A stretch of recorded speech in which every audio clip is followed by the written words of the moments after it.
My name's Lila, and this is a story of how my own cousin tried to erase me from a room I had every right to be in, until the one person she couldn't intimidate walked in, and everything turned. Have you ever been so publicly humiliated that even people who don't know you start looking at the floor? Now, imagine the person doing it is someone who used to braid your hair on family camping trips. We didn't grow up in chaos. Sunday barbecues, matching Christmas pajamas, birthday sleepovers, we had it all. But not every wound shouts, some whisper. Some are shaped like being the background character to someone else's highlight reel. Ariel was the one. The pride of the family. Law school at 22. TEDx speaker before 30. By 32, she was head of PR at a billion-dollar tech firm, Vernie. And she looked like a magazine cover doing it. I wasn't jealous. I was just trained to shrink next to her shine. When we were 12 and 15, I came home with a regional art award. Grandpa smiled and said, "You're getting there." Ariel laughed and said, "She painted a bird. I designed a full charity logo last month." That stung more than anything.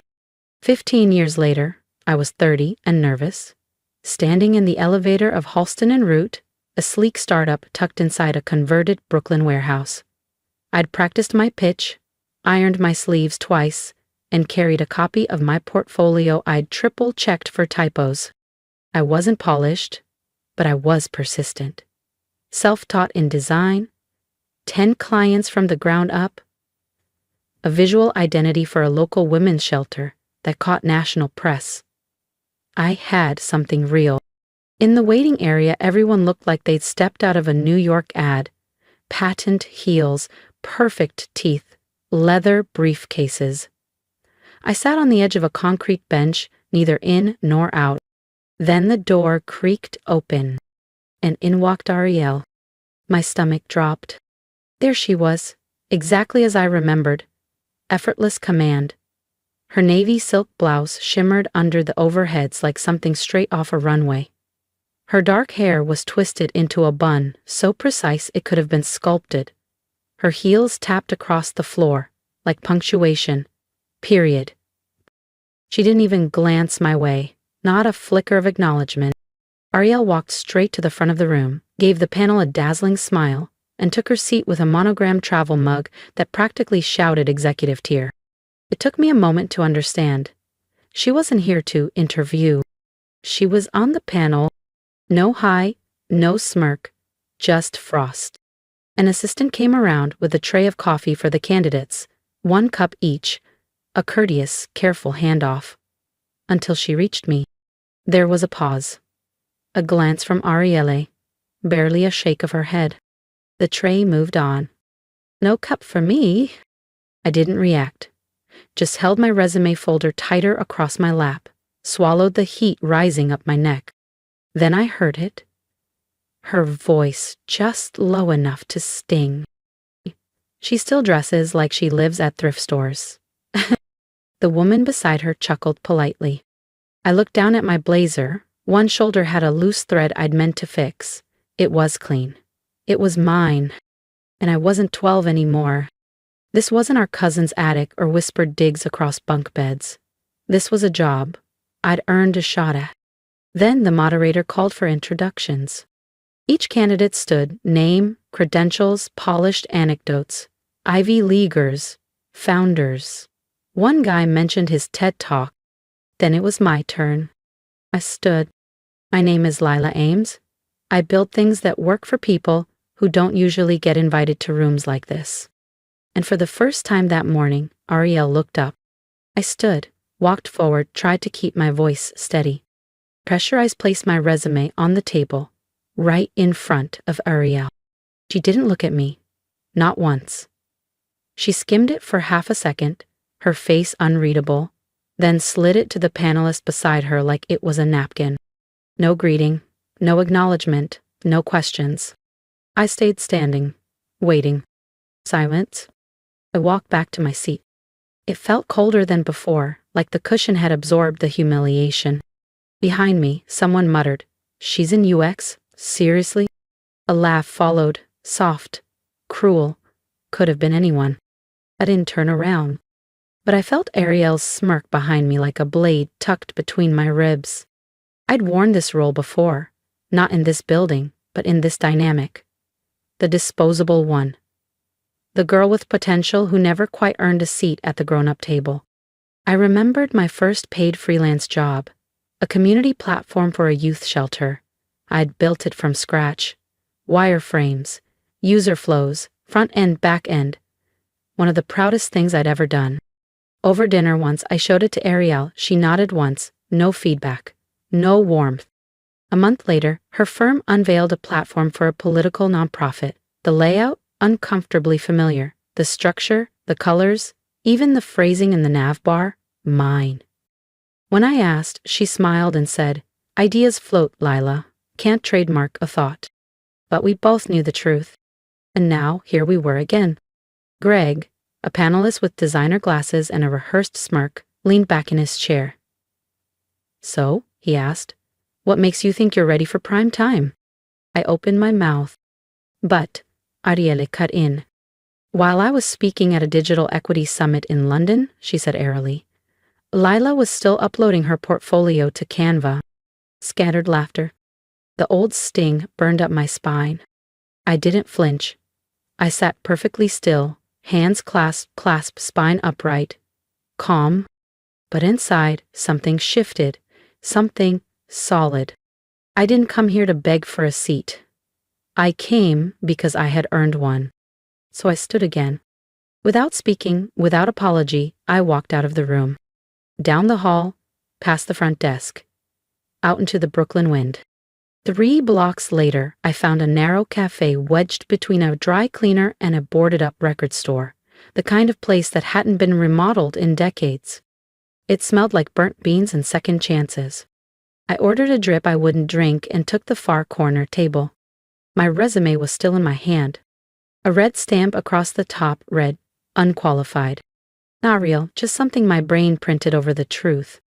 I opened my phone, found the resignation letter I'd drafted last week, ready to ghost the last client who believed in me. My thumb hovered. Then I deleted it. Oh, not today. A notification buzzed. It was a message from Coulter Studio. "Can you take a call today? We just saw your shelter UX case study. We're interested. If you've ever walked out of a room that tried to shrink you, or stayed quiet just long enough to come back stronger, subscribe and stay with me." The next part? It's where everything starts to shift. How did it go? My thumb hovered over the screen. I type. Exactly how she wanted it to. Then backspaced. Paused, breathed, typed one word instead. Fine. Then I stood, pulled on my coat and walked back. Back through the same glass doors, past the same over-designed lobby, into the same building that had just tried to shrink me into silence. The receptionist blinked when she saw me. "I need to speak with the panel again," I said. She hesitated. "They're reviewing candidates right now." I nodded once. "That's why I'm here." She studied me for a second. I don't know what she saw in my face. Resolve, maybe something more ancient, but she picked up the phone without pushing back. 10 minutes later, I walked back into the conference room. Chairs creaked as heads turned. No one smiled. Greg leaned back in his seat, eyebrow raised. "Forget your pride on the way out?" Aria let out a soft exhale that was almost a laugh. "You really don't know when to quit."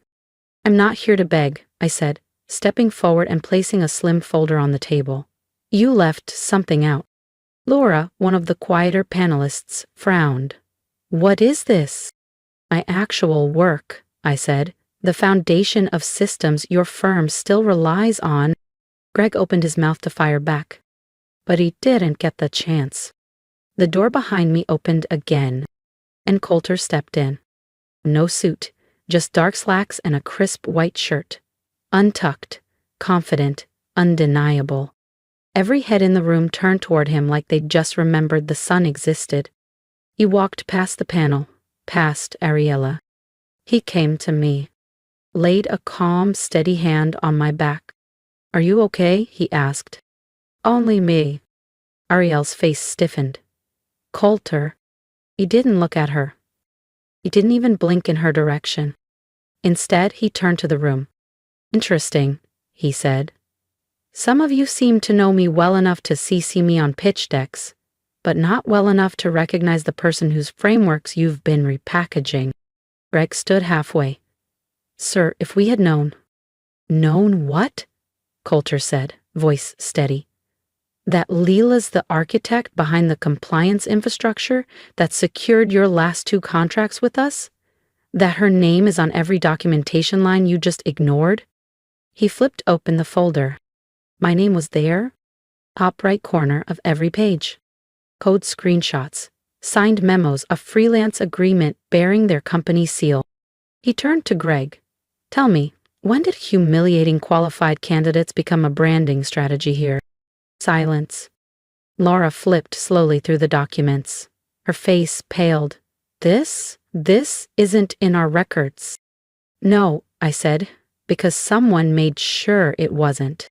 Coulter nodded. Let's talk about that. He placed one final document on the table. An internal HR log.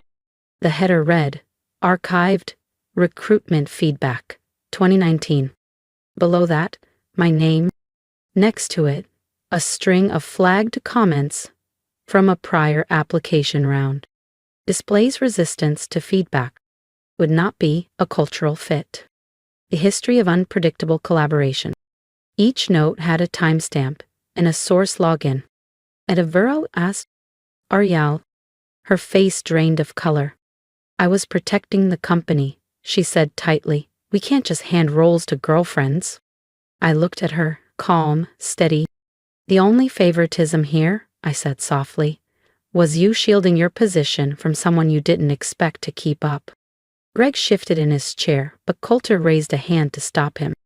Let me ask again, he said to the room. Who here actually read her resume? Who asked about her portfolio, her case studies, her contract record? No one raised a hand. The silence was heavier than any answer. Then Laura spoke.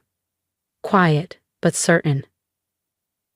I think we owe Leela a formal apology and a role that fits her contribution. Coulter turned to me. Your call, he said. You want the corner office? I glanced toward the glass-walled suite Arielle had once presided over like a queen. It was still perfectly staged. Empty coffee mug, a whiteboard with nothing real on it. Then I shook my head. I'd rather sit near the dev team, I said, closer to where things get built. The HR director nodded, scribbling on a form. You'll be reinstated, full-time, lead strategy consultant. Jeriel opened her mouth, but nothing came out. She scanned the room like someone searching for a lifeline that wasn't coming. No one met her eyes. Security was called. As she was being walked out, she turned back one last time. You really think you're better than me now, just because he picked you? I didn't blink. No, I said. I just finally stopped standing in your shadow. I moved into my new space a week later. No glass walls, no skyline view. Just a sturdy desk nestled beside the engineers, where keyboards clacked like heartbeats and ideas became real things.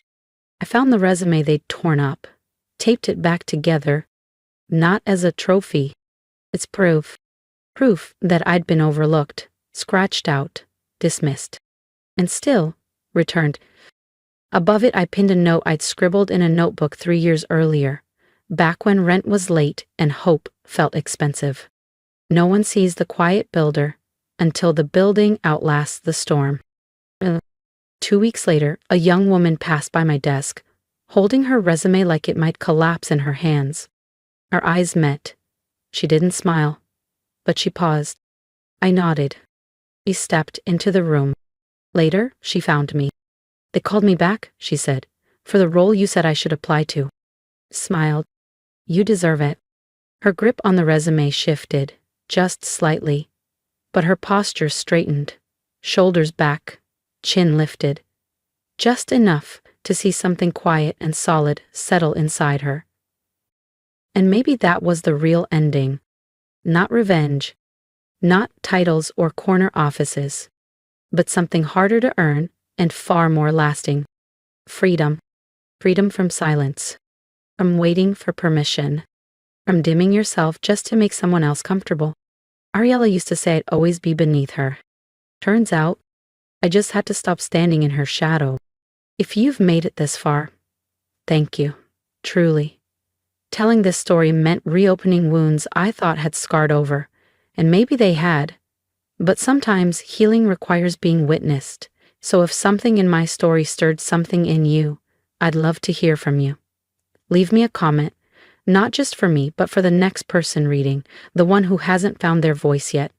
What would you say to someone who's been dismissed, overshadowed, or underestimated? What would you say to me, Lila, the girl who finally walked back into the room that tried to erase her?